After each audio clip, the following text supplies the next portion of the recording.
Welcome to the Women in Business radio show with Sian Murphy, connecting women in business around the globe. Hello and welcome into the Women in Business radio show. I'm Sian Murphy and my co-host today, who is busy photographing, which she would be when I tell you who she is. It's Katrina Festorazzi, who is the founder of Fast to Photo. Welcome, Katrina. Hello, good morning. Thank you for having me. It's a real pleasure to have you in the studio. And I should mention that Katrina is also the media reels consultant who will be working with us at the Women in Business Big Show 2023. So she's at the moment, she's playing around with my phone. I said, there have never been such times. We're going to have like proper video, proper photos, but that's it. So welcome, Katrina. Welcome into the studio. Our special guest in the studio today is Laura Burke, who is the founder of Laura Burke Training and Consultancy, and she is a mental health professional. She's been working in mental health for over 10 years. She also has the podcast You Do You, Hun, which you can get on all platforms all around the globe. But I also happen to know that it's on iTunes and Spotify. So if you go on, you're going to find it. Wherever you go hunting, you're going to find it. And she has recently begun her mental health training business called Laura Burke Training and Consultancy, which offers mental health training to corporate companies and also individuals. So welcome into the studio, Laura. Thank you. Thank you so much for having me. Also in the studio with us today, we have Becky Colwell of Heart to Heart Sales. Also in the studio, we have Bronson. He's not actually in the studio at the moment, but I'm giving him a shout out because Bronson is a star. Bronson is starring in the Nick Hope Popcast. What is that? I do. It's my own writing. What is it? Nick Cope podcast. Oh, I've even got it wrong. Podcast. It's a podcast, not a podcast. You can't even rely on the professionals. And it's her own child, listeners. This is her own child, which is on CBeebies. Now, Bronson actually isn't in the studio right this moment. He's outside the studio playing on his... My iPhone. He's playing on an iPhone, but he may well come in, and you're going to hear that. So, just so that you know, he's with us. Also in the studio is Mark Jennings, who you probably won't hear much from. Mark is here helping me today, just in case something goes horribly wrong. I fall off my chair, somebody needs to play with the knobs and buttons, that sort of thing.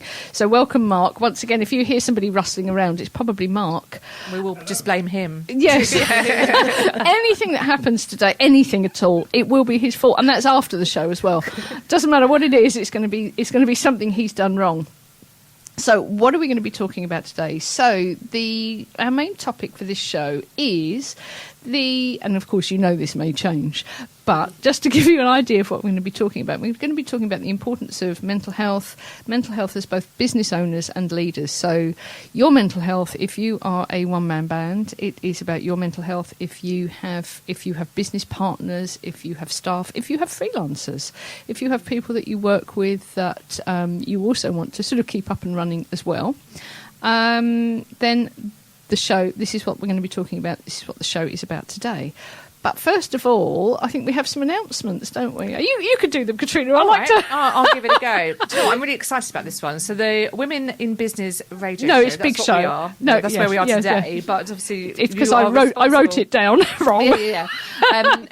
So I'm reading from a piece of paper that I maybe. See, I told you, didn't I? What did I say? I said I've written this out. I've done some prep. It's my own fault for not proofreading before. So I'm going to take that on the chin too. I've done preparation and it's wrong.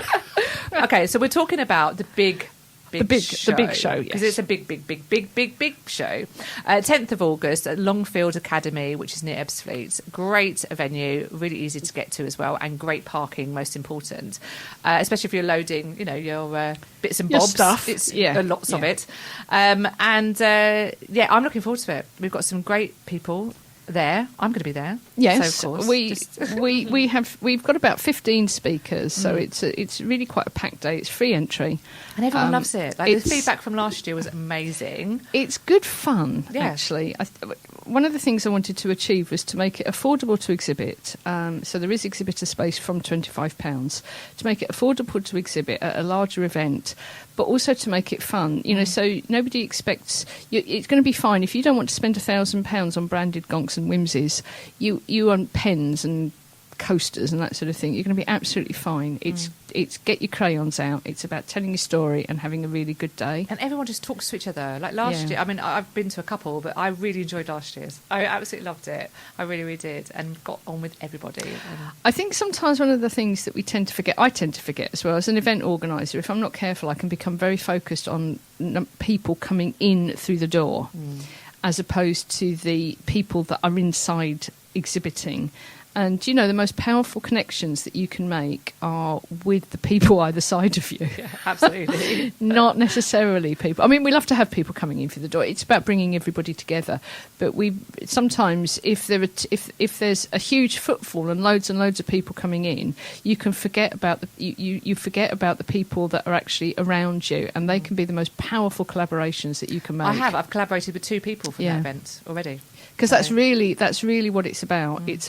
It's about collaborating with other people, and it's, you know, when you go along to networking, you have your 30-second spiel or your 60 seconds. When you have a table and you get an opportunity to tell your story, and you go beyond having a leaflet and a pull-up banner, and actually sort of start to tell your story on what you're exhibiting, people get a much better sense of who you are. It's much easier to get that across. Than it is, because nobody wants to become a card thruster, do they? No, definitely not. No. And it's true. People, you connect with people, and then that's when you go, oh, that's a really nice person. I really loved them, and then you will get referrals before that person's actually probably even looked at your website or anything like that. So it's key. But in regards to listening to this show, do you want to talk about that? Yeah. Can you talk about that? I presume people are listening. I think so. Yeah, because otherwise, how would they know? But to listen to future shows or find out any more about... that's an excellent point, actually. Yes, exactly. Hi, welcome. You're listening. But to listen to more announcements coming up to the 10th of August, and obviously fabulous shows, guests that come on down here. We've got... You can hear us on Spotify, Heart, Audible, and also Substack, which is what I heard about today, which is a very interesting platform. Yes, which is the platform we're now on. So although we do have a website, most of the activity and everything that we're doing is actually taking part on Substack. So that's the Women in Business Radio Show.substack.com. And the reason that we're doing that is it enables you to have conversations, so you can comment on individual posts. When we get it going, there'll be chats. So it's a bit like Facebook, but without the algorithm. It's a great app. It is. Really is. But you said you could also just access it through the web as well. Yeah, so you can look at it on a computer, or you can have an app. We can email episodes to you. So if you subscribe, if you want to, you can have emails sent to you, emailed to you, or you can just go and look at them on the app. If you subscribe as a paid member for $6.95 a month, which is not a massive amount of money, we're going to be starting a global Women in Business networking. I love it. I've actually got goosebumps now. I'm really excited. Yeah, it's so cool. Do you know when there's these things like you should do? Think, why did I not do this before? It's like slap myself on the forehead. I don't know, but sometimes things happen when things are supposed to happen. So it's now time to start global networking. It'll be once a month. I think it's going to be on the second Wednesday of the month, between 6 and 7, because so many of our listeners, 6 and 7 p.m. UK time, because so many of our listeners are in the States. We want them to be able to join in, because at the moment, if they come on the show, they have to get up at like some stupid... I don't know how they manage it. So it means that within reason, nearly everybody can take part, and it's just going to be an opportunity for just to connect, collaboration, just networking. I don't think that's bad for $6.95 a month. No, I think that's brilliant. And it's an investment, isn't it? I mean, it's about learning, constantly learning, and that is... always winning. Absolutely. That's what we're doing. Very, very small cost. It's not a lot, is it? It's not a lot. Yeah. So I wanted it to be affordable for everybody, actually, because there are different places in the world that have different economies. So $6.95 a month sat here, or perhaps in the States, it may not seem like a huge amount of money. But in somewhere else, everything's relative. It could be a colossal amount of money. And I have to say, if anybody really cannot genuinely cannot afford that, we will give it to them. It's not a problem. There isn't some terrible application form. We're not going to publicise the fact that you've got a free one. But if you really can't, if you genuinely can't, more than happy to let you join in. Oh, that's lovely. So we can gift you a subscription. We're wonderful, aren't we? Aren't we just lovely? You are. We're just lovely, lovely, lovely. Absolutely. It's about sharing the love. Absolutely. Yeah, but nobody will know. Nobody will know. Just say something. Right, okay. I think we need to focus on something else, don't we? I think we need to sort of bring Laura into the studio properly. Hello. And find out. Let me just check in with the time here. How long have I been waffling on for? Quite a while. You waffle away. So, Laura, tell us about your story. How did you get to where you are now? Oh, wow. Good question. Okay, so as I said, I've been working in mental health over 10 years. I had mental health experiences myself, had depression when I was younger, suicidal feelings, etc. And I was just talking about this today, actually, about how I found it really fascinating when I was younger that two people could have similar experiences and one person could be thriving and another person may need additional support. I found that really interesting, why that might be.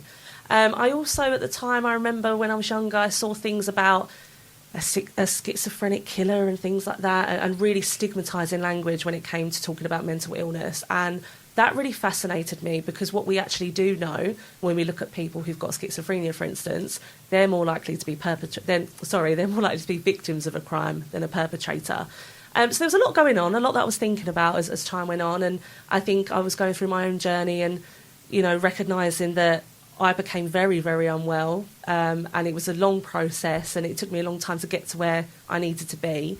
And I wanted to support other people through that. And I knew that is possible for people. And there is a sort of journey when it comes to mental health. So from around 16, I started volunteering in different organisations, started to kind of get my passion for mental health. And then my first role after university was CAMS. So if anyone doesn't know, that's Children and Adolescent Mental Health Services. So I worked with young people who were at real risk of harm to themselves, other people, and they was in hospital. And I loved it, absolutely loved it, because you see so much growth and there's actually so much hope when it comes to mental health. And I think I just wanted to change the industry a little bit. I wanted to get people to understand that mental illness doesn't mean, that stereotypical locked up, padded walls. It isn't like that. It's literally, a nice place where you've got education, you've got groups, you've got different people coming in and supporting people. And I just wanted to do something that made a difference and give back. And I think when you've had a breakdown and you've been on the floor, you can resonate with other people's experiences. I've had a long career, got involved in lots of different things, and absolutely loved it. And it's something that I'll always do. So, where are you now in your business? Well, so I left a charity last year, so I worked for Mind, and I recently established my own mental health training company. So that has been official since January this year, actually. And what I've been doing is going into business and effectively teaching them the tools and techniques to better their mental health, because I think if I can get into companies and reach people who don't know where to access support, who don't even understand what mental health is, I can make such a difference there. Because you go into these companies and some people are like, what's mental health? Or he's got mental health. And I'm like, no, we've all got mental health. What you mean is mental illness, Yes. know? So I guess I'm coming in to disrupt stigma, essentially, and to teach people how to look after themselves, because a lot of us don't have that education. A lot of us aren't taught how to manage anger, how to manage anxiety, how to manage low mood depression. And an hour's workshop for me, if I can kind of disrupt their thinking and tell them it's not their fault they're like this, it's a fact if they've been too strong for too long or they've been dealing with too much stress, it's understandable why you're feeling this way. We can make a lot of change together, and that's what I aim to do within this company. So, I've been busy, which is good. I love that. So, looking at your key clients and who they are or are going to be, what sort of people are you working with? So all different types, really. So I've been working with schools, colleges, small businesses. So are you working with, is it with the teachers or the pupils? So it's more the teachers. So I'm doing kind of training for adults predominantly. Got you. Okay. So I'm going in there and helping them to support others and to support themselves, essentially. But I've been going into whoever will have me, really. I'm not really fussy. I just want to make a difference. So yeah, I'll take it. If you've got work for me, I'll take it. Don't matter where it is. We could be in a farm. We could be. No, I'm joking. But I will take the work. But yeah, predominantly my clients are people that they're noticing a change in their company. They're noticing that people aren't right. They're noticing that there's low productivity. They're noticing there's a lot of stress. They're noticing a lot of negativity. And I'm going in offering workshops bespoke to them to help them learn different tools to manage with life, because life's stressful. Life is very stressful. You talked about money, cost of living, different things like that. That's very much on people's minds. So if I can go in and try and take off some pressure, that's what I'm there to do, essentially. I was going to ask, is there a particular industry, genre of business that you find you're getting more inquiries from? At the moment, a lot of corporate companies. So I'm doing a lot of work there. So big industries, big companies that are noticing that, especially after COVID, people are wiped. There's a lot of burnout. And they're trying to instill change because there's a lot of sickness. And a lot of people are telling me that they notice a change in someone, but they don't know how to approach it, and they're not feeling confident enough to do that. So these individuals, they dip, and then they go off sick, and they don't get the support that they need. And actually, if we can get hold of that and start at the very beginning, we can really support people so it doesn't get to the case where, they're off work. Because we know as well that, it is good to be at work. A lot of people need routine. We thrive on routine. If it's a good place to be, that can improve our mental health.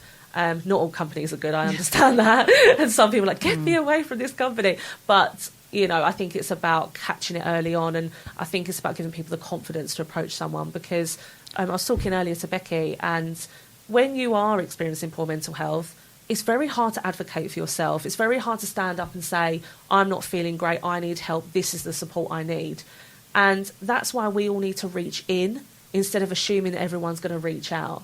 And that's what I'm there to do, is to kind of disrupt that, get people to understand what triggers might be, what warning signs there might be, so people can start to reach in a little bit more. So let's have a talk about some of those triggers and warning signs, and also how you can approach it, because it must be really, really difficult. You see something odd, something different, a change, and it's like, what do you say? Yeah. I mean, what do you do? It's a bit like when somebody's grieving and people will say, that they were grieving and everybody just ignored me. And it's not because all of your friends have suddenly become unkind. It's because they actually don't know what to say. And they, I suppose, a fear that if they do say something, it's going to be the wrong thing. And they're actually going to make it worse or sound insensitive or be insensitive. So what sort of things are we looking for? Because I suspect that it's not necessarily people running round sort of throwing hammers and knives at the walls. No, it's not. No. It could just be, just like a feeling, that person's just a little bit. And I think that's really good you recognise that, because it's like a gut feeling that people have. We can sense it. We're really good at sensing something in somebody. And I think the very first thing that we all need to recognise is we need to take the pressure off ourselves first before we walk into that conversation, because a lot of us think we need to go into a conversation with someone and we need to change their life. We need to make them love life. We need to make them change in that moment. We need to make them go, yippee, life's great. And actually that conversation is not going to do that. So, we put so much pressure and we say we have to change someone's life. You're not going to. You're really not. But what you can do, if you ask someone how they're doing and really ask, what you do, you make them feel cared for, you make them feel valued, you make them feel listened to. That in itself is going to be enough for that person. That might even empower them to go and get the support they need, might give them the hope they needed when they thought no one was interested in them. So I think it's firstly, take pressure off you, because people they go, I don't know what to say. Do you know what? It isn't about what you say. It's about how you make them feel, honestly. And I think what you said about grief is a really good one. I would even say sometimes, and I have said this before, I don't even know what to say right now, but I'm so glad you told me. I'm so glad you told me. That's a good line. Yeah. And, look, I'm happy to sit here with you, or I'm happy to listen, or, look, I'm here to listen to you today. Because there's nothing you can say that's going to make it better. Grief's hard. You're not going to bring that person back. But if you give someone that space to vent, to say how hard this is, and to say, you know what, this does sound tough, that's something different. Because what do a lot of us do when I say, how are you? What do we all say? Oh, everything's fine. What do we say? I'm great. Do you know we say I'm fine on average 7 times in a day? Are you ever Really? that fine?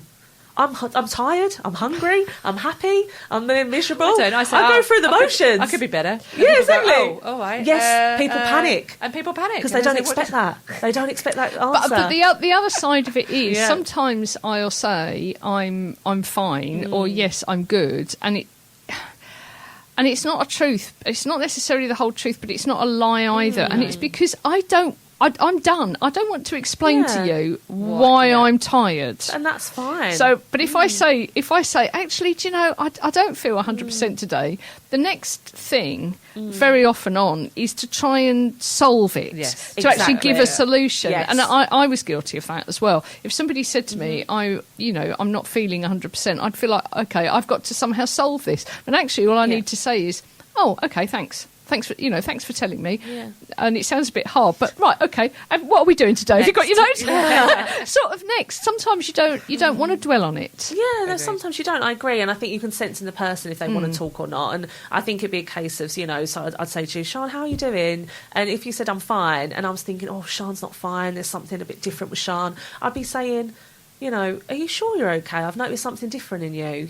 I'm here to listen. So what I'm doing there, I'm asking again, but I'm also saying I've noticed a change in you. So let's explore that together. And that's something a lot of people don't do. We don't ask twice. We go, how are you? I'm fine, cool. Or like you said, it could be better. And people go, panic. What do I say? I don't know what to do with this. You haven't said I'm fine. What do I do? Panic. But actually, it's about going, well, how are you doing? Talk to me. I'm here to listen to you. But it's really funny you say that, because when people, I watch conversations on social media, and when someone puts a post up just saying, oh, this happened today, blah, blah, blah, blah, you always get somebody that then goes in, oh, I've had that. And then they talk about their bit, and their bit's obviously 24,000 times worse than yours. And you said, I didn't come here for that. Yeah. I was just updating family that are living in another country. And thanks for sharing that. Cheers. But no, like, oh, I'm sorry you're going through that, or this is some advice. It was all now about them. And you think, oh, go away. Yes, yeah, really. And people say that a lot. But people don't say that to your face, though. They're quite happy to do it on social media. I'm not so sure, actually. Go on. I'm not so sure. I think there are a number of people. Very often, there will be a family member or a friend that if you say, okay, well, this is what I'm dealing with at the moment, because sometimes people sort of need to know why you're not 100% or why you're falling asleep or something. Yeah. They've had it, but 10 times worse. If they haven't already had it, they suspect they might have it. Yes, that's a good one. Or they've had something worse. Yes, yeah. And what you've got really is nothing to worry about. Yes. And you know what? Stop moaning. Exactly, I've had that, and then I get loads of people go, "Oh, well, you haven't." You think that's bad? Oh, well, actually, yeah, okay, I'll shut up now. This is Thanks exactly for that. it. It stops the conversation. That, It just stops your conversation, and then it becomes all about that person. That's why a lot of people don't open up about their experiences, because they get cut off. Or they get told, right, well, let's solve it. And actually, some people know how to solve it. They just want to rant. So someone else said to me the other day, I always ask someone, do you want me to help you solve this, or do you want me to just listen? And I love that. Oh. I love that. Yeah. I think that's fantastic, because actually that's giving them the power. That's saying to them, do you want me to help you with this, or do you want me to just sit and listen? Because that's a very different experience. I'll just listen. You rant it out, you do what you've got to do, and I'll say, look, this is tough. It is. Or I will help, we'll look at solving it together. Love that. I want to actually say something a little bit controversial, which is that sometimes... Yeah, I know. Here we go. I know. I better sit up. And I'm not sure if I should say it, but I've started now, so I'm going to finish. Okay. Is that there does come a point, though, where I think you need to shut up about it. That if you're talking about something a lot, and you've been doing it for 10 years... and you're discussing it with a variety of different people, and you start to notice a little sort of strange grain of satisfaction that you're about to be able to talk about it again, is that it's time for you to stop. Yeah. Talking to other people, seek somebody that can actually help you, and stop having multiple conversations and stop having that conversation and that moan, if you like, with loads and loads of people, because all you're doing is reinforcing it, and get some proper help. What that is, that's avoidance, because actually, if I could talk to 10 people about it, but, 10 people saying, look, you need to reach out and get support, appropriate professional support, and they might be scared. So somebody like that I'd sit down with and say, I know we spoke about you accessing services before. What's holding you back?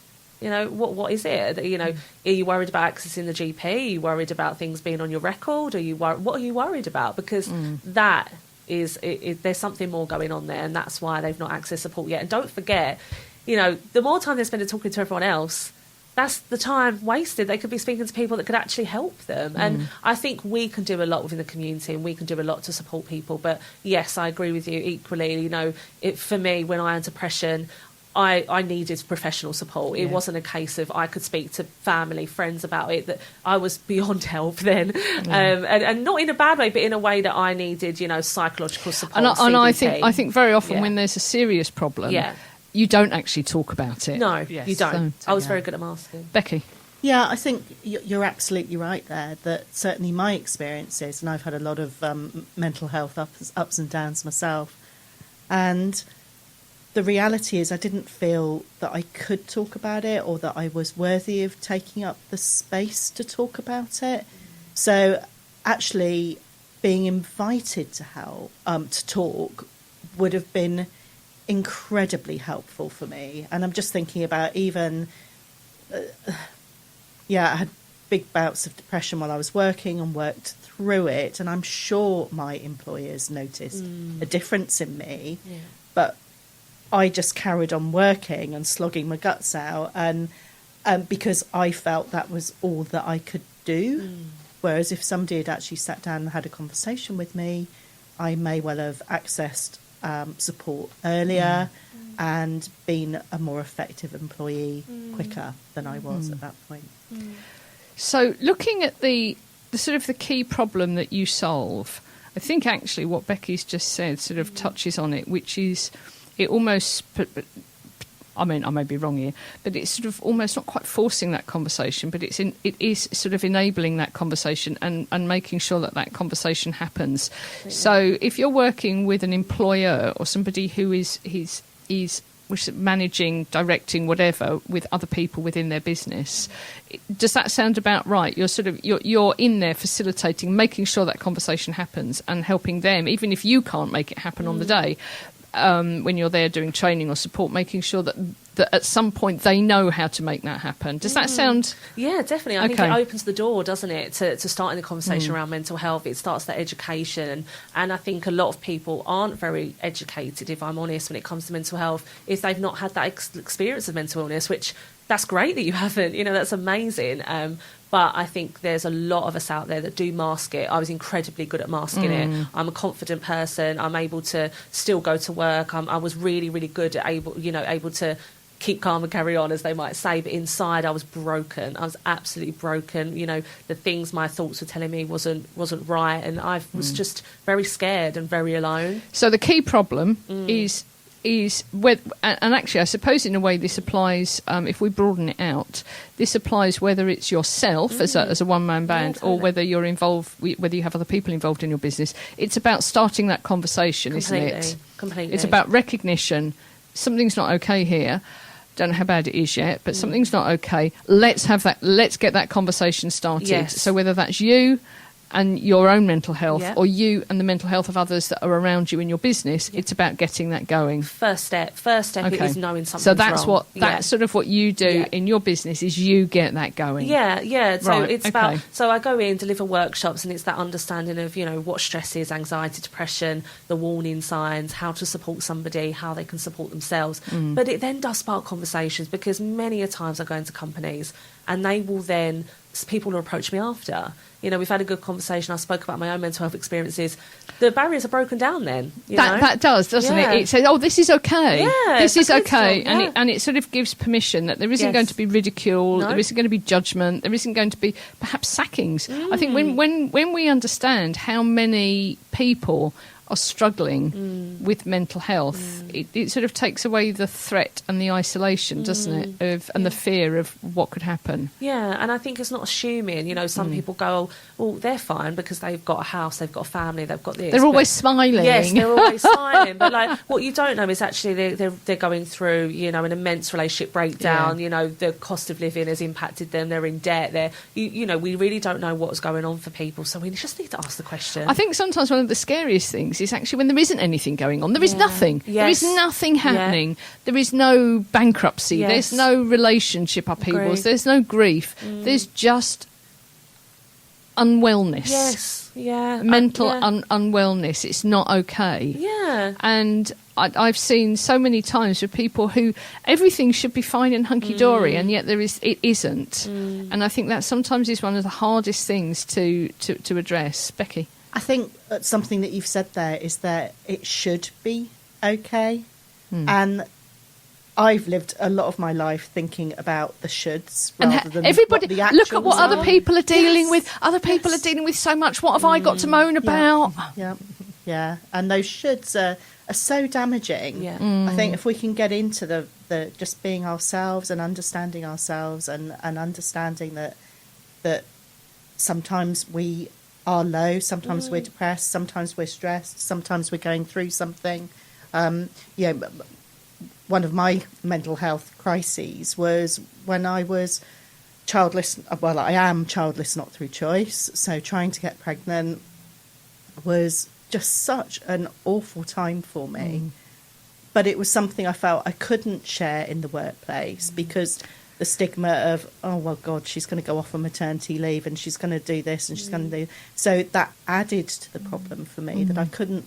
I just did not feel like I could talk about that at work. And that caused terrible problems, actually. Because it's literally, it's bottling it up, isn't it? It's not telling your truth. Yeah. Yes. And I would say if it exists within you, it's important. You know, if there's hardship, if there's low mood, if there's stress, and you'll know within you, because you'll know something doesn't feel right, I don't feel myself, I'm angry when I wake up in the morning, you know, I can't manage simple things that I used to. There's an indication there. Your body is trying to tell you something. You're getting headaches all the time, aches. It's your body trying to let you know there's a warning, there's something going on. Do you know that's key, isn't it? Yes. It's about self-awareness, isn't Yeah, it? it's about listening into that and going, okay, why am I getting these headaches? Do I have a brain tumour? Do I need to go to the doctor? Right, okay, no. What?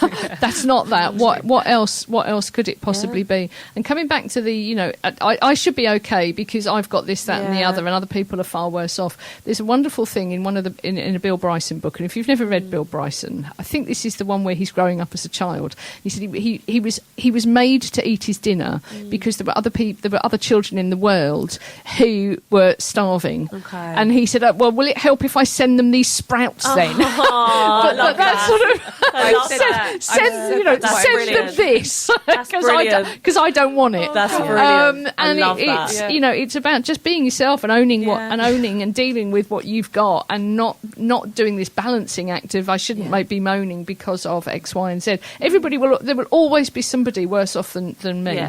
Yeah. Always. Yeah. Absolutely. Go back to my example. Yeah, absolutely. You're so right. And you're right about the whole ownership of it and self-awareness and recognising that, yes, okay, I'm not feeling quite 100%. I can't put my finger on as to what it is. I know I'm on a low mood, but I'm just going to try and make the day. I think positive mantras, I have quite a few of them. Yeah. Wine. Why? Every day. My daughter calls it mummy juice. Mummy juice. Yes, I'm not an alcoholic. It is moderation. Disclaimer. I love the disclaimer. Did you see that? Hey, I'm not an The hand went up and everything. Oh yeah, no, it was Easter holiday. We saw that. It's a good job it's radio. I'll tell you what, wine and pies works all the time. Wine and pies, without fail. Maybe I should mine would be Doritos. Doritos and wine. Actually, I do a nice line in wine and cheese and onion crisps. Ooh. I know. In fact, that's my perfect starter. I'd love that. Yeah. Yeah, Oh. if you're inviting me round for dinner, please do, by the way. Yes, okay. But don't expect me to talk. There won't be, despite what you can hear going on, there won't be any before dinner be talking. Wine and crisps, I'm done. I don't need There we anything go. fancy. That's it. Perfect. Cheap date. Write that down. Cheap as crisps. Okay, we are going to come back with just a final tip from Laura later. However, we're going to do our quick fire round, and I've moved the order around here, Oh, fabulous. so I'm not quite sure whether we're going to get it all in, but we're going to give it a go. So, do you want to start off with our number one controversial question? I think Oh God, there's a you controversial can't read one. it, can you? Yeah. Do you want me to do it? Is everything this what we need to controversial? answer? No, not Okay. everything's controversial. Well, you start then. Okay.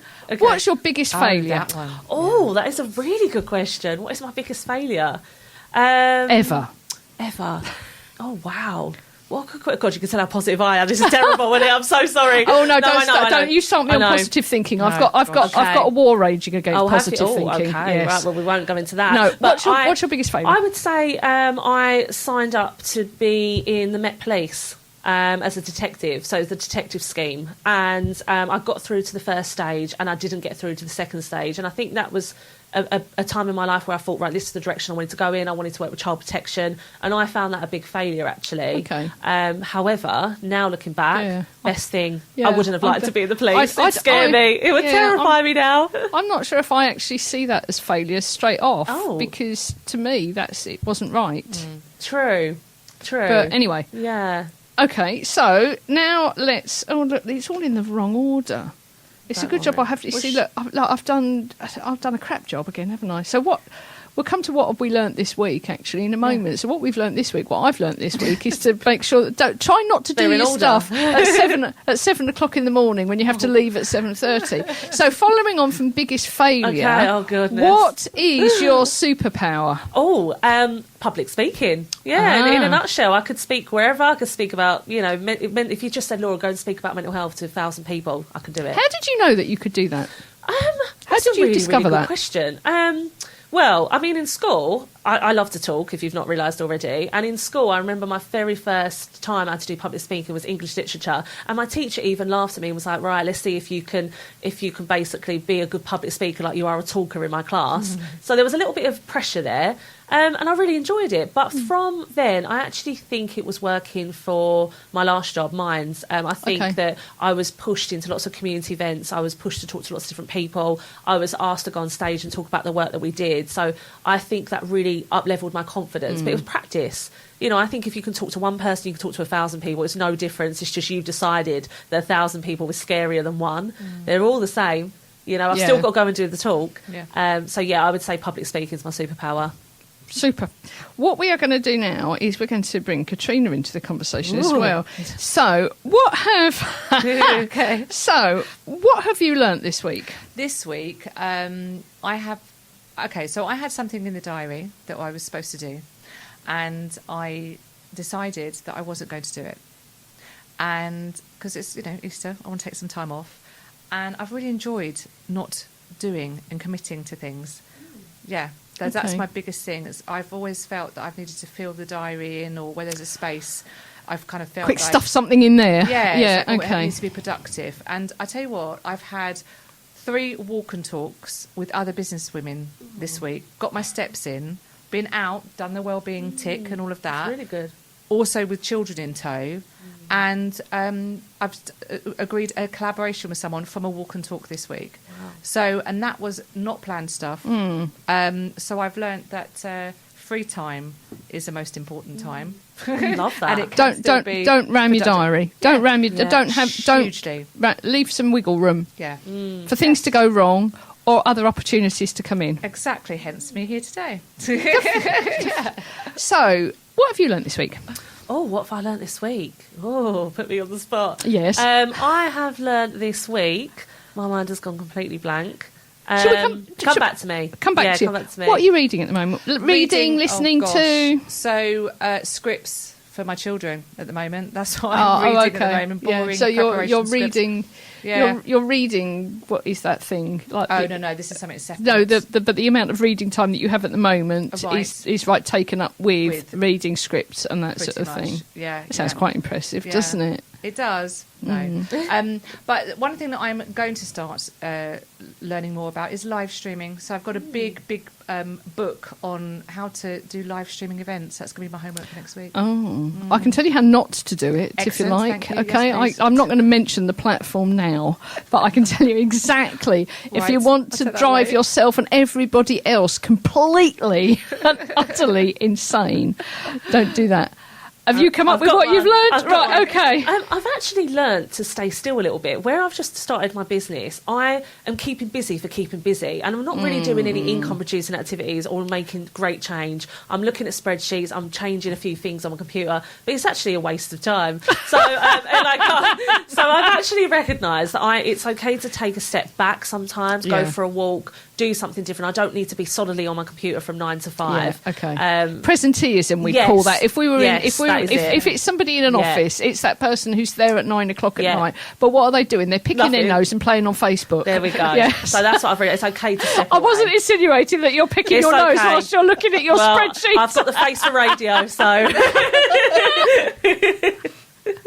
So basically, you don't have to. You Yeah. don't have to be busy all the time. yeah, definitely. Stop. Yeah. We hear that a lot, don't we? Just Yeah. about stopping. Yeah. Are you reading or listening to anything at the moment? I I listen to podcasts all the time. One that I really recommend is called The Mindset Mentor. He just like really short 20-minute podcast episodes, which I love. So I always kind of talk about him. And another thing I'm reading is 7 Steps to Manifesting Your Best Life, I believe. I'm recommending it now, but if I'm honest, I'm finding it a little bit boring. So maybe we can mix it up. No, probably mix it up. I think it's good if you don't know much about manifestation or law of attraction, but I know quite a bit. So I think it's a little bit mundane for me. But I have just bought a book about your subconscious mind that I'm really looking forward to reading. Because I think we were talking earlier, Becky, wasn't we, about, there are a lot of things that work on a conscious level, but subconsciously, when we go deep, there's a lot going on there. So, yeah, I'm excited to read that book. I can't tell you who it was by. Apologies. That's okay. That's okay. That's okay. We can always sort out how to Yeah. publish it later. No, right. Okay, top tips. So top tips on productivity. So that could be a tool, that could be a technique, it could be a bit of software, it doesn't matter. Who's going to go first? Someone mentioned a diary to me this week, and I can't remember, was it Brown something diary? Where everything's chopped up in 30 minutes. Yeah, In a okay. diary. I can't remember. So there are other diaries, not sponsored. But yeah, so chunking up your time in 30-minute slots. Now, I didn't realise, but I actually already do this. And I set alarms on my phone every 45 minutes. One, to obviously move and get up, because sometimes when I'm editing and The way you say obviously. yeah, maybe I shouldn't. Yeah, say obviously. It's not obvious to everybody, hence why, you should do it. So I could be editing for like 3 hours. If I'm doing a video, Yeah. it could be 3-4 hours. So I do set reminders to get up and move about and get back to it. So I'm kind of already doing it, but I didn't realise subconsciously, going back to the subconscious action. So chunking up your time. Yep. Yeah. 30-minute slots. Yes. Okay, I That's like mine. that. I think there's a method called, and I'm going to get this wrong, but the Pomodoro method Yes. or something like that, which I think is 25 minutes with a 5-minute break. Yes, And then you repeat it's that. Pomodoro. Yeah. Oh, well done. It's and Really it's cool. based on the little sort of tomato timer, I believe. There we go. Makes sense. Well, there you go. So if you don't have the app, get a tomato timer. And it's you can get an app on the phone. There's all sorts of can, Pomodoro timers. There's a focus timer, that sort of thing, and it just makes you stop. Because I'm a great one. I could sit there for like hours and hours and hours doing really. Sort of. I was going to be a bit ruder, but okay. Doing. I think I'm doing stuff a bit like what you were saying, Laura. You just sit there opening and closing. That's when I know when I start opening and Admin closing stuff or tabs. making If I things start prettier. opening and closing tabs on the thing, Time to leave. Yeah, Time to get your wine and it's time, cheese. it's time to stop because I'm not doing anything at all. Did we have your productivity tip, Laura? No. I would say look at your list of things to do and prioritise them. So what is the most important, and then start with the most important, because a lot of people, we procrastinate, we do things that aren't important, and then we don't get stuff done and we stress ourselves out. So tackle the most important. I like that one. I'm a great one. I don't eat my frogs. I open and close apps. Yes. So, what's been your top challenge this week? We're going to go with you, Katrina. top challenge this week would be clearly nothing to do then. No, well, because it's Easter holidays. I'm taking time off.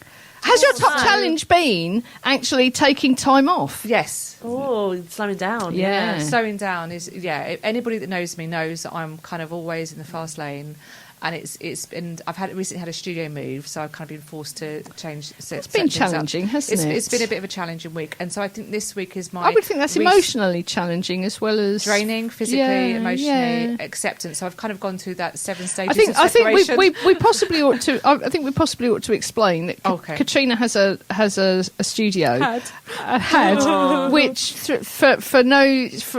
for some reason sort of totally out of her control to do with properties, landlords, all of that sort of thing. She now doesn't have.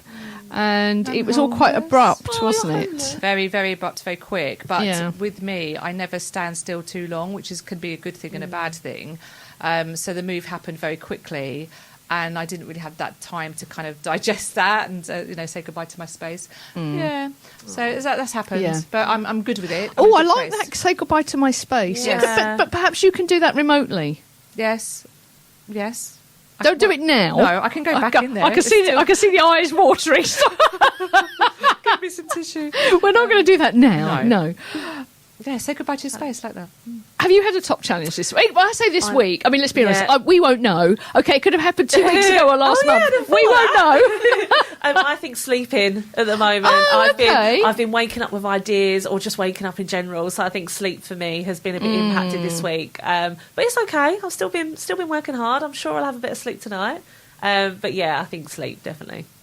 Right. Before we forget, how can people get hold of you, Laura? So you can access me at lauraburke.co.uk, where you've got all my information about mental health training. I also own or run or create, I don't know what you call it, but I also have my own podcast. It's called You Do You Hun, a way to inspire people, to motivate and give them direction. So if you want a bit of direction in your life, come at me. I don't even know my own podcast. You Do You Hun, and it's all on all platforms. And what else? Yeah, you can follow me at Laura Louise Burke on Instagram if you fancy it. I might just make your day, I might not, but we'll see. So yeah, that's where you can find me, lauraburke.co.uk. Thank you. We haven't finished. Oh, okay. It's like I'm wrapping up. Yeah, no, I just like to get that in. Oh, okay. I like to get that in so that you think you're off the hook when you're not. There's another challenge. There is more. Okay. But also, otherwise, I just forget. Cool. And then I people like that. don't know how to get hold of you unless they sort of catch it on the what is that thing we publish it? Yes. So. Back to a few basics. So going back to your key topic, which is, I think we said, identifying and sparking conversations around mental health in yourself as a business owner or with your staff, collaborators, whoever it is. What is your top tip for that? For supporting staff? Yeah, for your top tip within your sort of industry speciality. If there was one thing that you could say to somebody out there listening in who is a business owner, either one-man band or working with other people, what's the top tip? What's the top thing that you would suggest they do? Give people time. Give people the time, because a lot of us, we're frantic and we're working at such a high pace that we're not understanding where people are at, and it's just giving people a little bit of time to say, look, I know that you're slammed this week with tasks. Is there anything that we can do to make this easier, or is there anything we can implement? It literally is giving people time, but also giving yourself time.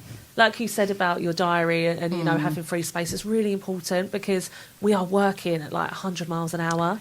So it's giving time. I mean, if you fill your diary up, and I see this so often, I see so many people who are productivity experts or are business experts or whatever, and they're nailing it and slamming it, and you name it, they've hit it this week with something like whack-a-mole. That thing, boom, boom, boom, that thing. It is that they, they sometimes publish their diaries, and there isn't. You couldn't get anything in between their schedule, and it's doomed to failure, isn't it? Because there's 100%. Absolutely no way that anybody can control absolutely everything in their life. Something is going to happen that is going to mean that you can't make that appointment, or even if that appointment is with yourself, that you're not going to be able to do it. It just happens. that wiggle room you were talking about, wasn't it? There has to be wiggle room for stuff to go wrong, and there has to be wiggle room, I think, for us to have some downtime. I would also say as well, scheduling time for yourself. So important. People don't do that, do they? Look at the diary, they're seeing everyone else, but there's nothing in there for them. The walk and talk's what you said, or just being in silence for 10 minutes or whatever you might need. That is valuable, really valuable for people. And I think it's difficult if you do have children, if you're running a business from home, and especially if you're feeling guilt. Yes. See, I don't. There's no guilt. I don't. My kids are sort of 35 now, so I don't have that issue anyway. And I'm in business with my partner, so there isn't a case of, oh God, I've been spending. I spent 12 hours on my business today. I better go and see them. Yeah.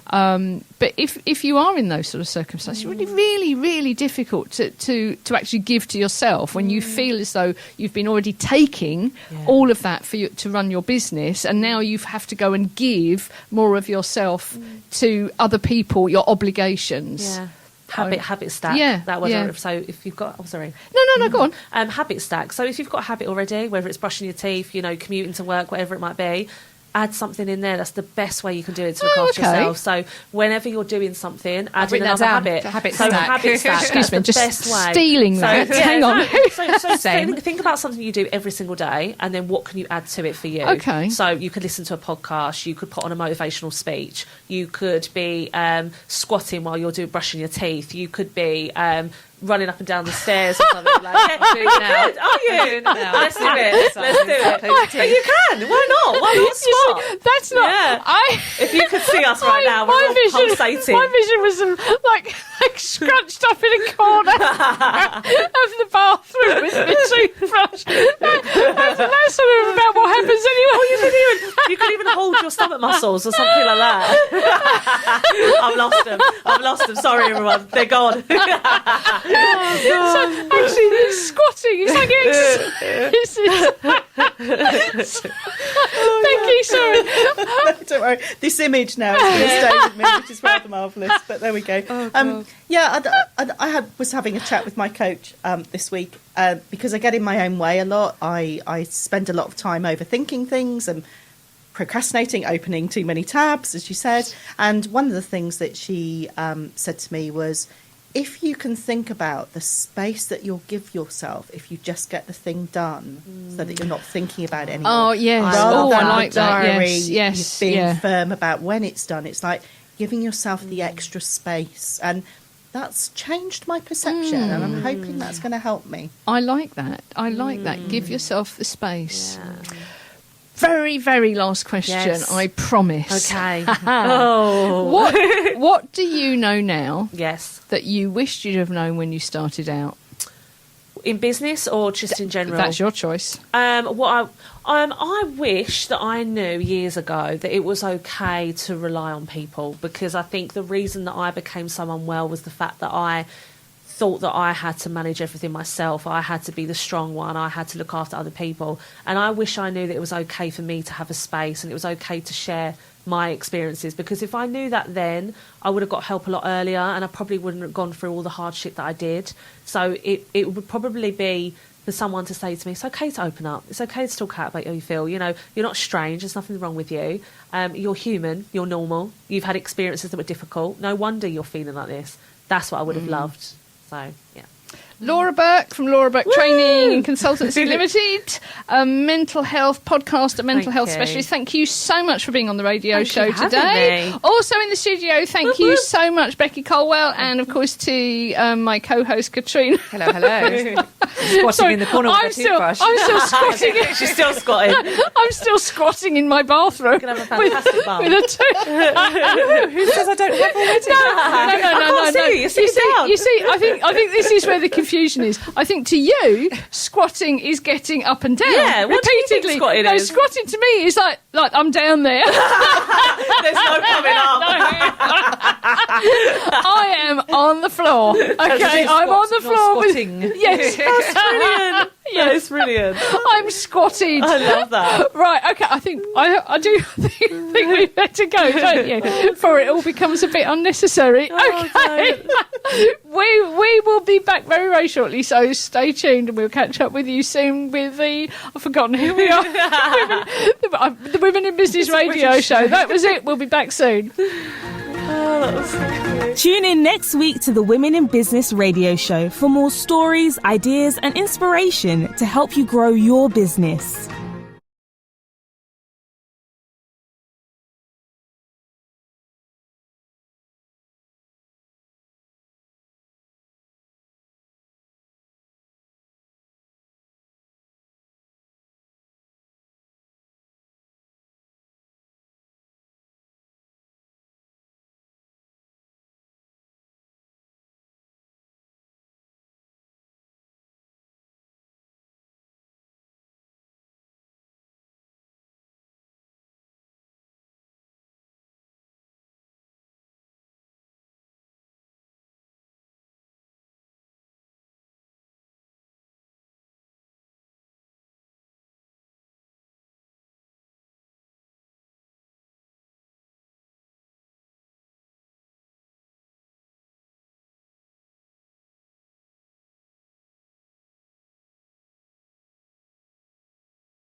Welcome to the Women in Business radio show with Sian Murphy, connecting women in business around the globe. Sorry, I was so busy trying to look at my notes, I forgot we were actually live on air. It doesn't get any better, does it? I'll tell you what, isn't this a classy show? So welcome to the Women in Business radio show. I'm Sian Murphy. My co-host is... Katrina Festorazzi. That's very fancy. Thank you. Festorazzi. See, I can't cope with Katrina Festorazzi. I can't cope with that. From Pasta Photo. I'll stop there. Yes, no, that's I can't cope. So yes, I'm going to Katrina from Could you stop it? From Fast to Photo is our co-host today. In the studio, our special guest is Becky Colwell. Welcome, Becky. Hello. Becky is a sales coach and a business mentor, and she's helping reduce the overwhelm of being in business. She's the founder of Heart to Heart Sales, and today in the studio, our main topic as we move forward is going to be calming down the sales overwhelm. So that sounded quite fancy, didn't it? Oh, yes. I did. It's exactly. It did. It's exactly. As I was out there, what should we call this? We'll call it that. I tell you what, it's far too fancy for it to stay like that. I'm sure it's going to deteriorate into a fit of giggling or something else. But no, we are going to be talking about sales. I don't know, sales to me is one of the things that is really, really made tons more complicated than it actually has to be. I totally agree. And I also think that we think that sales is something that it's not. So if I ask anybody about what their experience of sales is, they can normally think of some horrific example. Yeah. And they can think about what the weather was like and what they were doing and what they were wearing. And it might even be 15 years ago. And they can still tell you what an awful experience they had. And it affects them moving forward. Yes. So we're going to be going in depth into sort of sales, what it is, what it isn't. Also in the studio we have Laura Burke from Laura Burke Training Consultancy Limited. Laura is a mental health specialist and podcaster, and she's going to be joining in with the conversation, if of course she can get a word in edgeways. Hello. Which I don't know. I mean, it's me, isn't it? Sometimes I just start, I don't stop. So, have you got any announcements, Katrina? And I have to say, Katrina did point out in another show that we didn't actually need to tell people how to listen to the show because they were in fact already listening. However, there are other platforms available. Not to be outdone, I've thought of a comeback. Oh, okay, cool. Which is that they might be listening on something that isn't the most convenient place or way for them to listen. Rescue, yeah. And I thought so. See, I wouldn't want you to think that my time in between shows is wasted. I'm thinking always She's on it, people. always thinking up the next excuse. And so they could be listening on something and not realise that it's actually on Audible. Exactly, absolutely, 100%. So you can listen to the show on Spotify, Heart, Audible, and this new platform, which you told me about recently, which is called Substack, which is amazing. And I've been looking at the app. Isn't it? The app is so user-friendly, love it, but you don't have to just download the app. There's a website, so you can have a web-friendly access version if you're not quite a fay with the whole app business. But I love all the functions. I've been looking at it. It's really, really good. You can have conversations on there, and there are loads of different sort of publications from all sorts of people, like Patti Smith. So I was playing one of her records actually in the break, Margaret Atwood, but just sort of everyday people as well. It's a platform where everyday people can go and publish. They can publish podcasts, they can publish articles, they can publish newsletters. I'm adding it to my list. They can do all of that for free. They can get paid subscribers, and they don't actually have to pay themselves to do this. You don't have to worry about hosting. And this is coming from a woman who builds websites, okay? And I'm telling you to go and do this. Not as a actually in many cases a better route than having your own website. Not all the time. No, not all the time. Not depends for on everybody. yeah. But if you create content and you have conversations as part of your business, or you are you are creative, it is certainly, you need to go and have a look at it. And it's a great platform for people to comment and share as well. And it's so easy without algorithms. So Perfect. you know. who sees what you publish is based on what they've searched for and they've found you. It isn't based on like somebody like the Little Wizard of Oz behind the curtain going, no, we're not going to show your stuff to people, even though they've said they want to see it. They have sponsored ads. They're not going. Yes. And here's our sponsored ads. There are no adverts on there. Yeah, which is there brilliant. are no adverts on there. Yeah. Nobody's making decisions based on psychographics or demographics of whether you get to see stuff or whether your stuff gets to be seen. It's seen because people say they want to see it and they subscribe or they find you. Love it. It's it's a brilliant way, certainly, to get started and get your stuff out there. So we are on the Women in Business Radio show.substack.com. It's also a place where you can subscribe to the newsletter, and you can subscribe also to, once you become a subscriber, you can take part in the monthly networking, which will be starting in May. That's super exciting as well. So it's on Zoom, and it's just, let's get global, let's get people connected. Don't ask me how I'm going to manage all of this. I've got no idea at all, because I can't see a thing. So I'll be pressing buttons on Zoom. I'm going to help. I know. Fortunately, I have help. She needs it. I have people You've who got can lots do to stuff. juggle. No, you're doing amazingly well. I think you sell yourself short a little bit sometimes. Well, no, it's don't not do. my. It's not my forte. So doing that sort of thing, like pressing buttons, it's not my thing. So it's not my gift. Depends what type of buttons, but yeah. Yes. I'm good at pressing. I'm very good at pressing some buttons. Yes. Okay. But moving on from that, Yes. I also want to mention about the big show. The big show. big show, Which I'm yes. super excited. I am literally on countdown for this. I am looking forward to this. Well, you have a critical role as well, Well, I don't do, you? but even if I didn't, I'd still be on countdown. So it's 10th of August, Longfield Academy, which is near Ebbsfleet. Great parking. About 15 minutes from London. On Okay, I haven't St. actually St. timed Pancras. it. But yeah. No, not by. No, if you come by car from London, it's about 3.5 days. I was going to say. It's not that bad. But it's 15 minutes direct line from St. Pancras. It's a great venue. Yeah, it really is. And anything more about exhibitors and stuff? Well, we have an exhibitor space from £25. It's a really good place. It's an excellent place to start if you're starting a business and you want to get out there without breaking the bank, and you want to find out about exhibiting and just sort of get some practice in, and learn what works and what doesn't work. 'Cause some of the big events can be quite intimidating, costly, as we know, and I find a bit stuffy. And in fact, I remember once, just kind of procrastinating a little bit here, but I went to one and I had a newborn on me in a baby sling, and I got some funny looks. I won't say, okay, I will, from men. And one man actually said, do you think it's appropriate to have a baby here? I was like, yep. Yeah. I'm an entrepreneur, I've got a baby, I think you need to have Why it. don't you go Yeah. and, yes. And do you have proper facilities for changing and stuff here? And they're like, well, of course not. I said, well, maybe you need to. So that went on a feedback form. Oh, you. Yeah, there's Yeah. a lot of judgment, isn't there? Absolutely. A lot of judgment. But one of the main reasons that I set this up was because I run monthly events, which are very much business to consumer. And I would have people there who have their own body shop businesses, that sort of thing, who are making jewellery, who are perhaps counsellors and helping other people, they're readers, all of that sort of thing.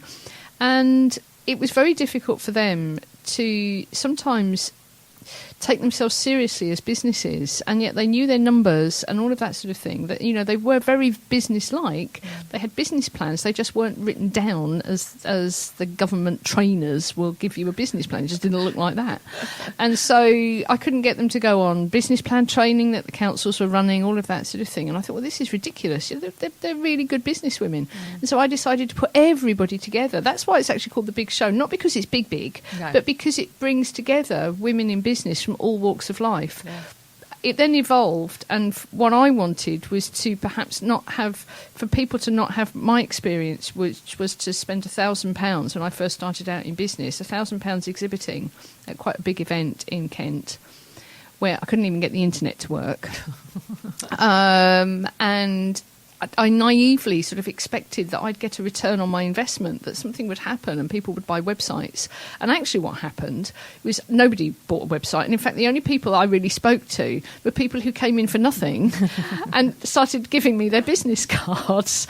So I'm thinking, actually, so what I could have done was actually come in for nothing and give people my business cards, because all I had was the prestige, if you like, of saying, of being able to say, hey, I spent £1,000 doing this, aren't I fantastic? And I thought, actually, do you know, there isn't this immediate ROI, there isn't this immediate return on investment from exhibiting, and you need to learn how to exhibit. When you first start your business, exhibiting, speaking, doing all of that sort of thing is a real learning curve. You have to learn what works for you, where you don't even know who your customers are, let alone how to have a conversation with them.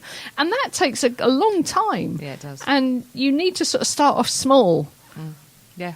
You need to start off small Practical. and affordable and learn. Yeah, and you see all these glitzy, glamorous, presentations, stands, stalls, etc. And that's not going to fit you. That might not fit you. No, and that's the other. All we're doing is talking about this, aren't we? But it's but it's me. It's actually something I'm really, really passionate about because I've made these mistakes myself, and I've seen it happen so many times, where you spend quite a lot of money getting a pull-up banner designed. Everybody's got a pull-up banner. Everyone's got a pull-up banner. They all look the same. You get leaflets designed. They all look the same. And in actual fact, what I've seen work best at this event, can't say it works for everybody, but at this event is where people go along, they get a picture frame, they take some photos, they show what their story is, they share the story of who they work with and what happens. And it can be sometimes quite funny or quite... Just like, get your crayons out. Yeah. And do it that way, and it sparks a conversation. People walk past and they look and they go, oh, okay. And it says, it's okay, you can talk to me. Yeah. And, we can chat, and this is what happens, and this is what it's about. And you have a conversation instead of sort of trying to, I don't know. And you're right, if they look too samey, people are just going to walk past. You have to have something that really when I started out in business, having a pull-up banner, it was not unusual, but it was a bit... Not everybody had one, so you had to have one. Now everybody, and they all look the same. They're just a different colour. Well, and I also think that a lot of people go into these thinking exactly as you said, that they're going to sell, and that what they've got to do on the stand is sell what they do. And I think if we can just change the narrative a little bit and think about making connections and finding out about people and finding out whether what they are doing and what stage they're at of their business, that they may or may not need your services eventually, now, never, but you're having conversations. You're not selling. I very often I'll say to people, because sometimes events, everybody looks and focuses on the number of people coming in through the door, but sometimes it doesn't matter how many people come in through the door. The best people you can meet are the people that are in the room. That you're not opening a shop, or you need to make a decision as to whether you're opening a shop. Are you going along to an event, spending £1,000, opening a shop, trying to flog as much stuff as you can, and then going away again, and hoping that thousands of people come in through the door? Well, they may well do, but they might not, because there could be a crash on the motorway. It could be terrible weather, so nobody may come in through the door. Or there may be millions of people coming through the door, but they don't buy what you've got. So are you opening a shop, or is this part of your marketing? Yeah. Are you going to learn some stuff? Are you going to be seen? Are you going to chat to people? Are you going to have a conversation with somebody? Are you going to learn something about your business? You're going to learn what works and what doesn't work. Learn that if you buy, say as I did, a tablecloth that's really, really slinkly and sleek, that every time you look at it, it's going to slide back off the table. This may sound daft. No, but it's practical things. So true. Absolutely. Yeah, and that you're going to spend the entire day trying to get the damn thing back on again. Nobody's actually going to have a conversation with you because all they can see is your bottom, because your head is under the table trying to fix the tablecloth. All of this sort of thing matters. It does. So, where were we? Oh, that was it. That's what the Women in Business Big Show is about. It's about learning. It's about experience. It's about meeting people. It's about collaboration. Most importantly, I think it's about having fun. Oh, and we have fun. And it is really, really good fun. I loved it. So, thank you for that, folks. We'll move on. We'll move on now. So we are going to properly introduce Becky, sales coach, business mentor, helping reduce the overwhelm of being in business. There are two things there, really, aren't there? So let's start off with actually you telling us a little bit about your story. How did you get to where you are now, and what do you do? Yeah, so getting to where I am now was very much a long and winding road, as I think most of us in business find. And what happened was I was in a fabulous group of mainly women doing incredible things in business. And what I realised is they didn't have the skills to talk about what they did in a way that resonated with their clients, of their potential clients, particularly when they were having conversations with them. So they may have learnt some marketing, which is great, that draws people to you, but actually that final conversation where people want to buy from you, there's so much involved in that. But most of it is really about can you help them make the decision whether you are good for them or not? So having realised that I could help, I started helping. And so the business was born. Heart to Heart Sales was born. And that's what I help people do, because actually many of my clients are coaches, healers, often people with a little bit of woo.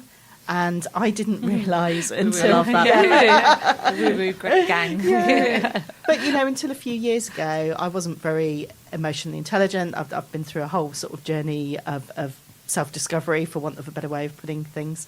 And all of these people could have helped me so much sooner had I understood how they could help me and had their message resonated, and it really didn't. And some of that was because I was blinkered, and some of it was because they just weren't out there shouting about how much they could help me. So that is a really interesting point of view. I've not had that before.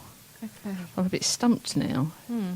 So basically, you realised how important sales was because, in a way, you hadn't been sold to, and so because of that, you had missed out on solutions.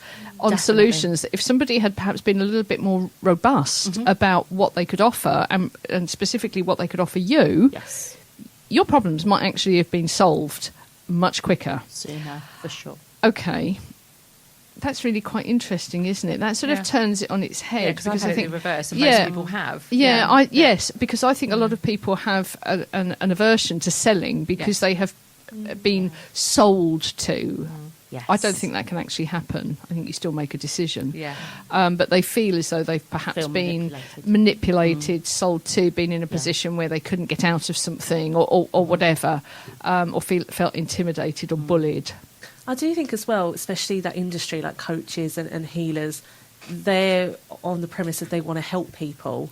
And because of that, they might then feel very uncomfortable when it comes to finances, selling, because, and I think it's about recognising, people are paying for your experience, the years of knowledge. You touched on it there. I tell you what, this is a conversation that I have quite often, and very often when I'm having this conversation, it's around you can't do stuff for free. Just because you are spiritual, just because you are a healer, does not mean there should not be an exchange of money. We don't ask our doctors, we don't say to our doctors, you've got a gift of operate, you're a gifted surgeon, or you're a gifted teacher, or you're a gifted accountant. But what I'd like you to do is, could you go and work in a department store during the day and do your surgery for nothing at night, because that's your gift. So you give your gift away for free. Well, and I also think if it's a God-given gift or one that you've strived hard to have, then you're doing everybody a disservice by not being paid to do it. Because actually what you can do is you can help your family, you can grow your business to an extent where you might give away 1 in 10 sessions, 1 in 20 sessions. 1 in 5. It doesn't really matter, but you can help by growing your business, and it's a much more effective thing. Because also, particularly if you're in the personal growth area, then unless people make an investment, personal growth is actually quite hard. Yes. And it can be a little bit There bumpy. has to be a payment. You have to invest. There has to be a payment. Yes. There has to be some buy-in, some skin in the game. Yes. Yeah. Actually, it's something I'm really quite passionate about. Is making sure that you charge enough for your gift, because I work with so many healers and people who are doing that sort of thing, and it's something that they struggle with constantly, because, and you can see it on Facebook. You shouldn't, how dare you charge for this? You shouldn't charge for this. You should give it away. It's your someone gift. Recommend somebody that doesn't cost the earth. Oh goodness, the amount of times I see those comments. Really? But it's Really? not something we don't necessarily say to our accountant. Hey, could you do that for? You should do that for nothing. Well, you should do that for nothing. You're really good with numbers. That's your gift. Do it for nothing. Why are you charging? How dare you? Yeah. And it is about knowing your worth. As you were saying, your time, your skill, how long it's taken you, your equipment, your overheads, and don't price yourself out of business. And you're right. And the same with creatives. I'm a photographer, videographer, and the amount of times we have the same conversation with people and say, you're really tarnishing the genre, so to speak, with your low costing. This is what you should be charging, and offering people, and they get really defensive when you say, you should be charging more. You think, what is wrong with you people? But there's a difference, isn't there? I think women struggle with it more than men. There's a difference between doing something as an amateur, and I think so often people want to do things themselves. We have iPhones, we have this, we have that. There's so much that we can do ourselves. But and with websites, with us sort of doing websites and managing WordPress and solving that sort of thing, is and I'll say this to people: it's like buying a car. You can go and put your own petrol in. You can probably check the oil. You may be able to change the oil, but at some point you have to make. And it's the same with that. You can do you've got a phone. You can do your pictures. Photos, you can do your videos, that sort of thing. But at some point you've got to make a decision as to whether you're going to train as the mechanic. Are you going to stop being a business coach or an accountant and train as a mechanic? So now you're mending your car as well as using it to get to your appointments or get to the office. What is it you are? Where are you here? Yeah, you can't do it all, can No, you? no. And it's the same with the phones and the photographs. That's stunning. That's lovely and really good for ad hoc stuff. But at some point, if you want to put something on your website, Or a banner. if you want to put something on your website, or you want to get something printed, or you want to do something else, you're going to have to get a photographer, and you're going to have to pay because they've trained for 5 years to learn that stuff. And that is what they're paying for as well. It's so not the difficult, 10 isn't minutes it? or hour or 3 hour or all day session that you're providing, depending on how you price provide your services. It is all of the knowledge that comes behind the fact that you can do it that way because you have trained for that long, because you've got the experience, because you've got the knowledge, and that's what you've they're applied paying it. for. I mean, there's that lovely story about a plumber in New York, where I think these things are notoriously expensive, where this guy's got a huge house and he gets a plumber in, and the plumber gets a little sort of tap hammer and stands there and just taps on the pipe, and then hands him a bill for $1,000. And the plumber says, "Oh no, what? You're charging me $1,000 to tap on a pipe?" He went, "No, it's $1 for the tap, and it's $999 for knowing where." Love that. I love it. Yeah, Love that. Yeah, Absolutely. it's so true. So it may sound like we've gone a little bit around the houses, but in actual fact, I don't think we have. I think very often this is one of the key elements, isn't it? It's about knowing what you're selling and knowing what people are buying, and then also making sure that you understand your worth behind it, so that you are ready to sell. And I also think, though, that pricing in particular, it's no point pricing yourself the way other people tell you to. You've got to price where it feels good, so that when you ask for money, you can feel good asking for it. Because if somebody detects that you're unsure, they don't think, oh, bless, they're not good at asking for money. What they think is, oh, they're not sure about what they're offering. So it's that balance of being able to understand where you're going with it, but also price it according to. And I teach my clients that it's about pricing it according to their business values, because once they understand their business values, they can check in all the time and make sure, am I running along those? If I am, brilliant, I can move forwards. It's really difficult pricing though for services, isn't it? It's okay if we're selling baked beans; it's not a problem. There's an RRP, recommended retail price. That's how much a tin of beans is, and somebody expects to buy a tin of beans round about that price. But when you look at other things, the softer skills, things like being a photographer, it could be that it's a £5, or it could be that it's 5,000 or 10,000 or 50,000. It could be anything, couldn't it? Absolutely anything. It depends on what your running costs are. I mean, obviously, you could have a photographer that's has a business from home, and then you've got a photographer that's got a studio that has 10 staff. But I don't think that matters. Well, no, it doesn't matter. But yeah, I mean, I guess what matters is how many people you have coming in the door that you're charging that amount for. You might have to work harder to get that return, or you have the mindset where you charge more and you're working less. I think it's about how you value. I think it's about doing. value, not necessarily your costs. And I was working with a photographer once, lovely lady. She's still working. She was doing weddings for £250 for the wedding, and she wasn't getting any clients. And I said, I said to her, multiply it by 5. And I thought she was going to pass out. So she sort of picked herself. I said, this is their big day. They're spending thousands and thousands. They've got loads and loads of people coming. They may be vaguely attracted by your price and think, oh, that's quite handy. But when I can save money and get more flowers. But when it actually comes down to it, they are not going to risk it. They're going to go to the person who's charging £2,000 and £3,000. You're not going to spend £25,000 on a wedding and then risk that you're not going to have the photos or the videos by spending £250. You might be tempted, but you'll spend the £3,000 because you're guaranteed of getting the good photos. She came back to me a month later. Right, thank you. She said, I've had more bookings in the last 3 weeks than I've had since I started my business 6 years ago.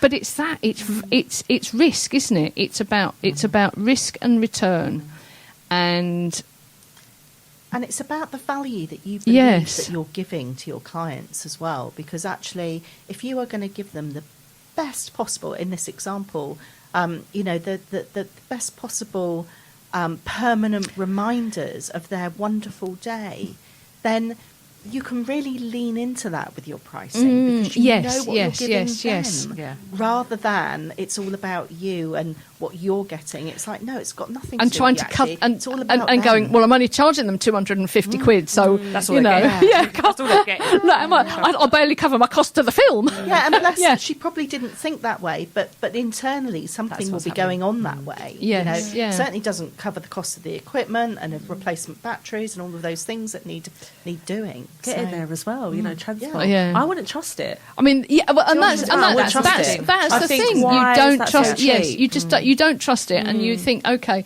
I'm spending this amount of money on my big day. I'm not confident that they're going to deliver. The sad thing is that they probably will just as much because they're really passionate, just as much as the 3,000. Yeah. But we can't.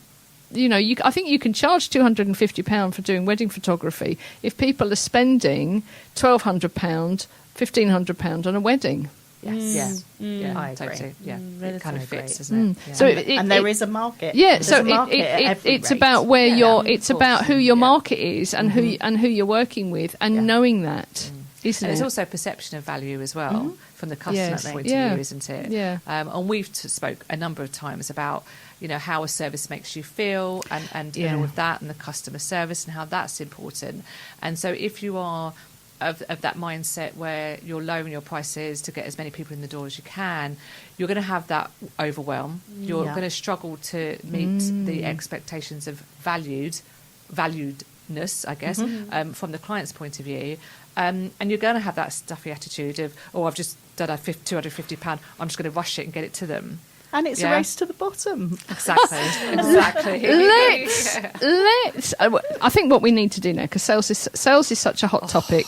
It's so confusing to some people. People, I don't think people very often. This sounds so patronising, and I don't mean it to be. It's just that I know that's where I was. Don't understand what the word means, what sales is. They think it means one thing, and actually, it's very often something else. So let us drill down into that. I think we need to leave it as a husk.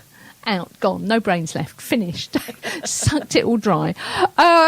So what are some of the sort of big misconceptions about sales, some of the big sort of misunderstandings and where people get confused and get it wrong? I think the biggest thing is that it's all about, well, at best, persuasion.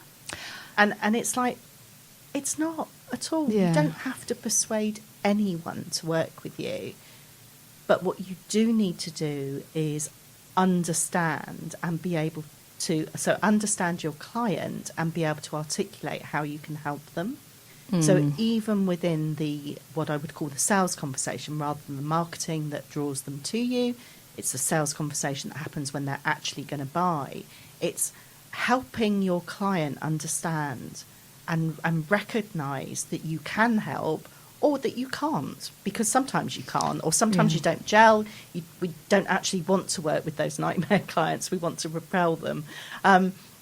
But there's a decision that's made on both sides, and that needs to be based on absolute fact rather than your assumption of the person that's in front of you that you're talking with about what they need, what they don't need, whether they can afford it, all of these things that go through our heads. It's about actually just having a really open conversation. If you can leave your inner, I suppose your ego, but I don't mean the big ego, I just mean the person inside. It's like, if you can leave them to one side at the moment and really make it about them, you'll know whether you can help them or not, and then you can be really honest and say, I can help you. Let's in practical terms. Yes. What are some of the conversations that you should be having? What are some of the things that you should be saying? Yeah.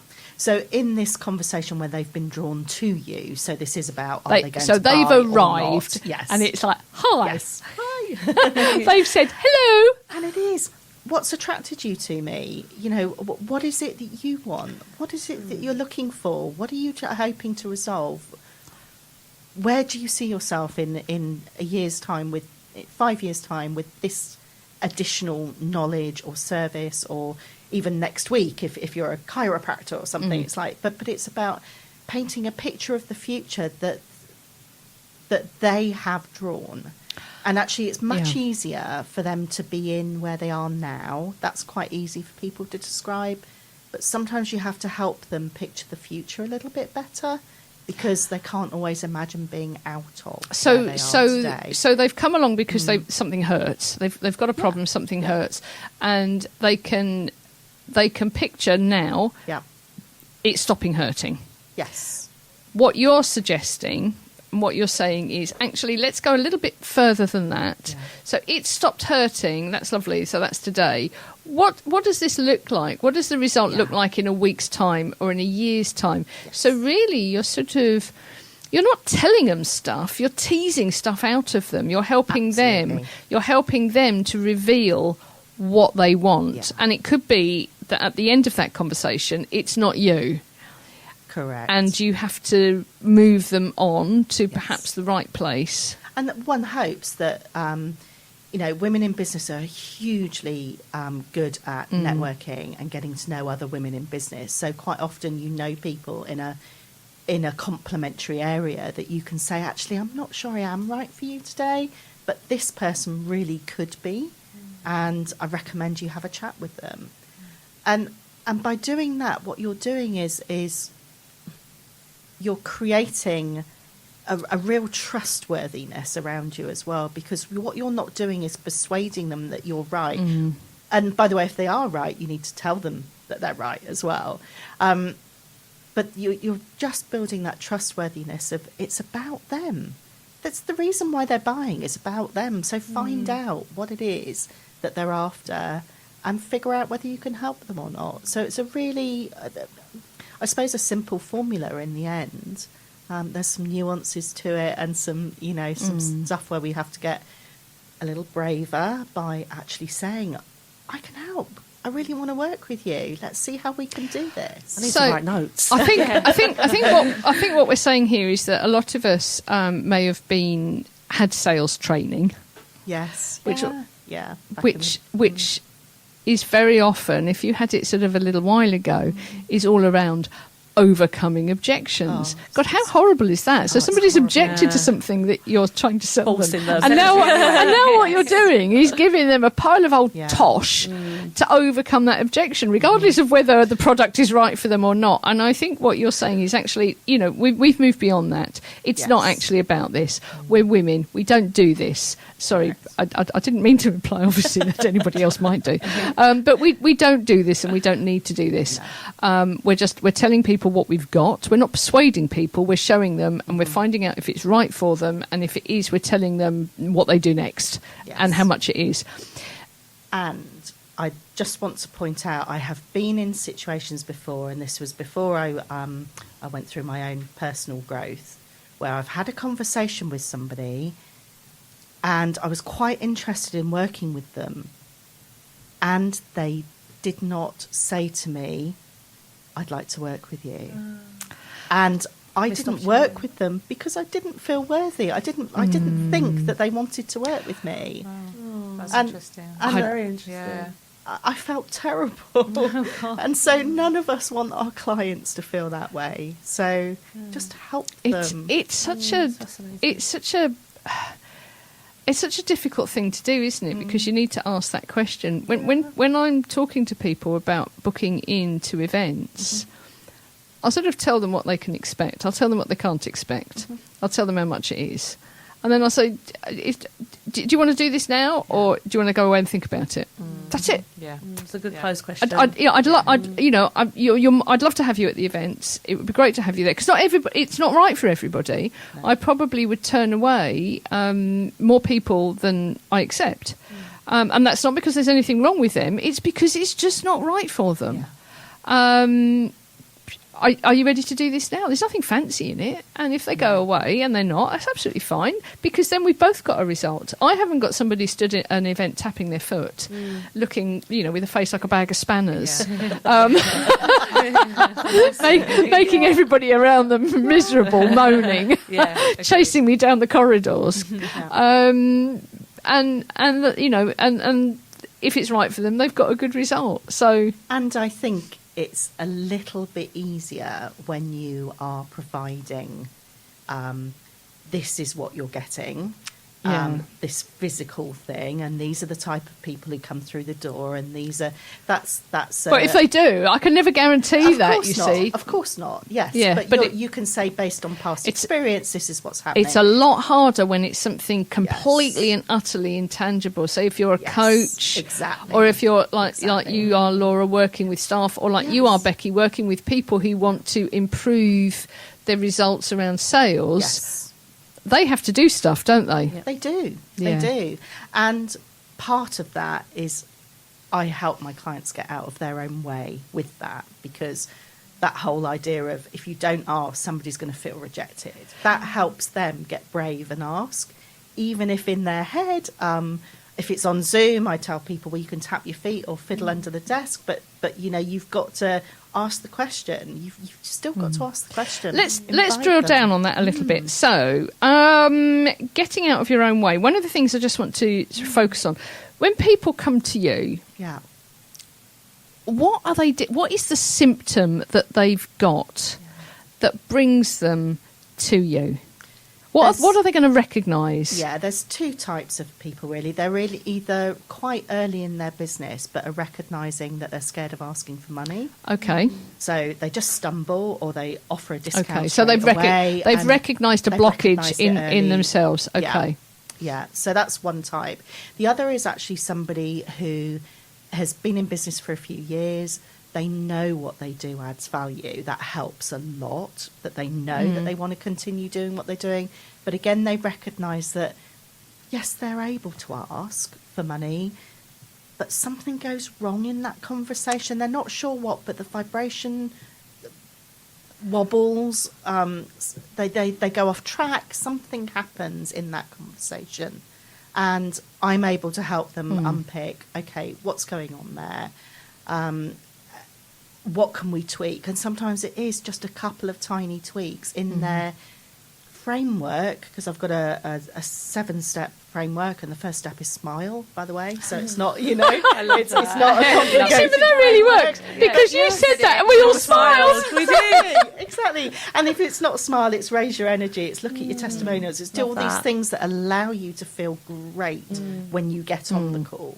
Because the moment you're on the call thinking, oh, I wonder if they're going to buy, it just changes everything. That's important to recognise, because non-verbal communication's everything, isn't it? Yes. So basically, what you're saying in your own head that may well be different to what is coming out of your mouth, but people are still seeing or sensing it. Yes, okay. I want to save a few bits and pieces to the end, so I just want to have sort of a little bit of a quick fire round here on what's your biggest failure? Oh, my biggest failure is not understanding myself sooner, living in the shame of past trauma and all of those things, and therefore not living authentically with actually what I wanted. Living in the shoulds instead of the me. And what's your superpower? Actually, I see connections. So, so I was a business analyst working in corporate for quite a long time, where I'd helicopter in, I'd help people with their processes, procedures, software, that type of thing.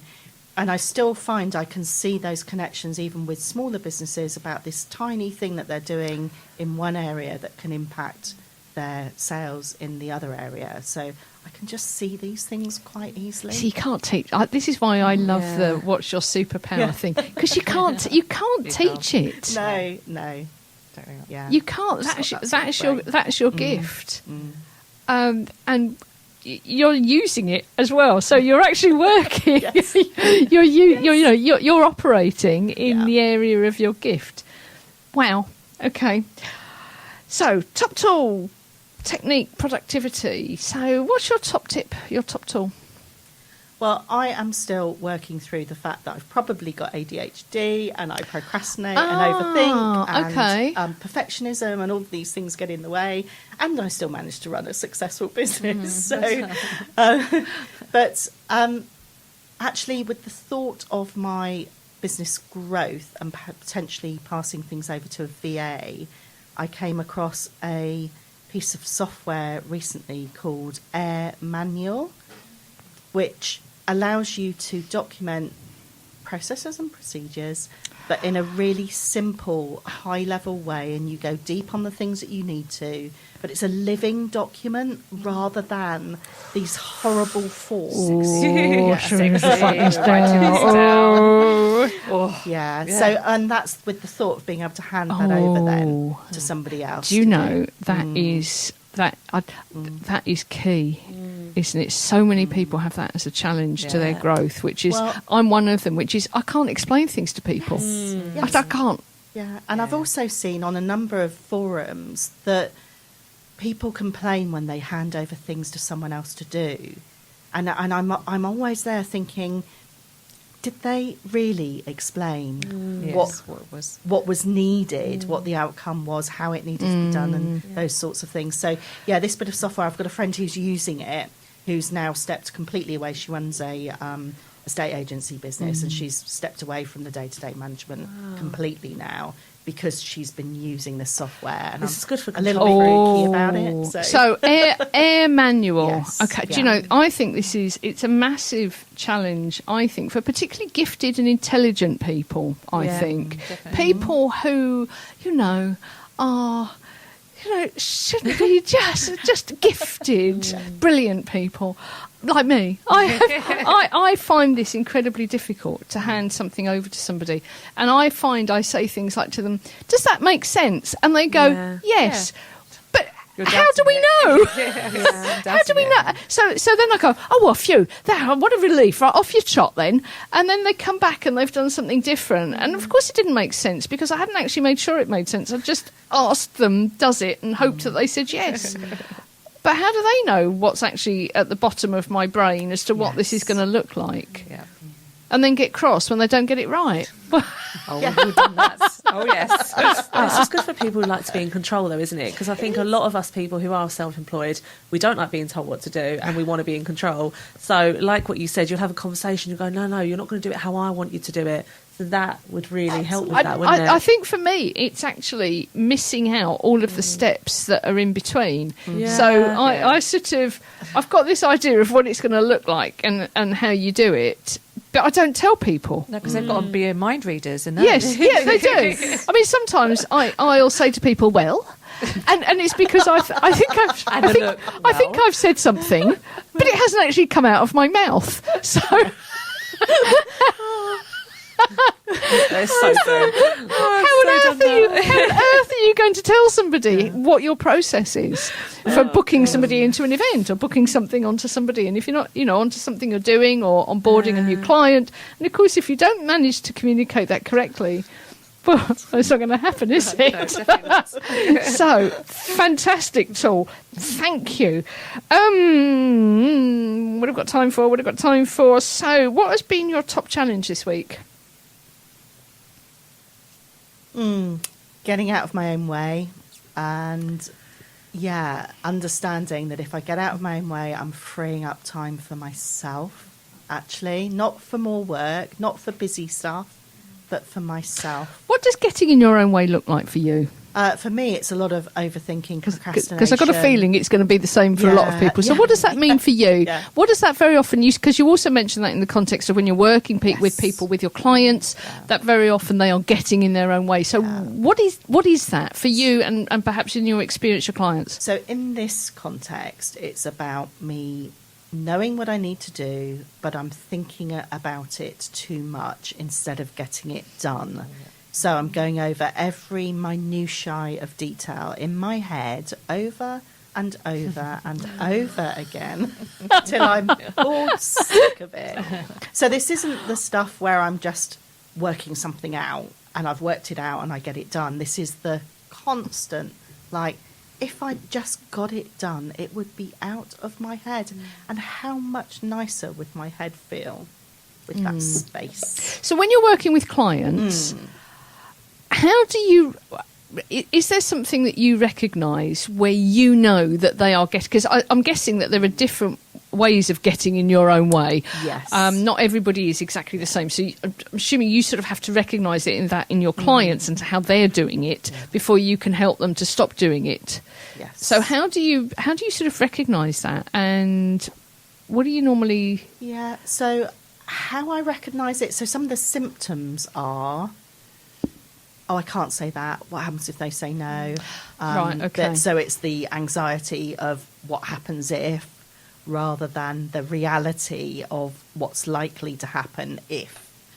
I worked with a client recently who had such resistance in making their pricing easy, so that it was easy to understand. And it was like, but my former clients, I've maybe charged them less, and what happens if they see this new pricing, and what happens if, and so we had to sort of go through the reasons why. Number one, it was helpful to have her pricing easy to understand for everybody else, and for the previous client, she could make a decision. She either sticks to the new or she could stick to the old, and that's okay.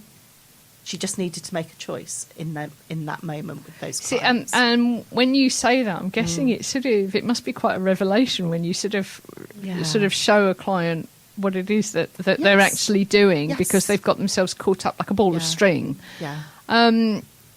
We haven't got too much longer, and I want to just a couple of things. First is, how do people contact you? What are your contact details? So the easiest thing is to look up Becky, Becky, Colwell, Collwell, Heart to Heart Sales.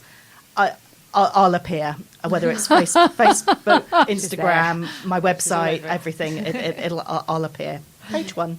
And what is your top tip for this topic? So, top tip for making sales? To tell people that you want to work with them, if it is true, really true, and give them a way to work with you that's easy for them to understand.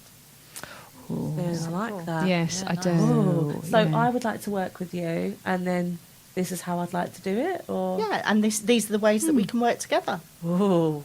Yes, I like that. Simple. Yeah, it is Powerful. simple, isn't it? Scarily simple. Yes. That's the key, isn't Okay. it? Right. And what is your top tip for being in business? Hard.